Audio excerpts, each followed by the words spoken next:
ota Smurf desam yetarli bo'lsa kerak. Ovozingiz bilan katta bo'lganmiz va hozirgacha taxminan nechta multfilmga ovoz bergansiz? Ovoz bergan multfilmlarimni son-sanog'i yo'q.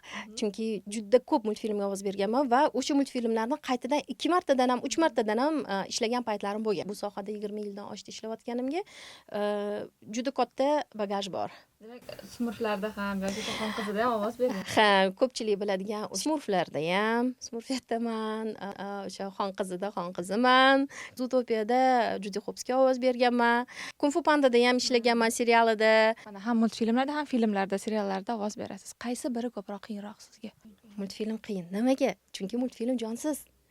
Jonsiz narsa jonlantiriladi va o'sha jonsiz narsaga jon kirganiga ishontira olishimiz kerak. Hozirgi bolalar juda ham aqlli. Hamma narsani hatto 30 sekundga mo'ljallangan narsani ko'rib o'rgangan bolalar katta multfilmni ko'rish qiyin bo'ladi, lekin o'sha narsaga ishontira olish bu aktyorning mahorati bo'ladi.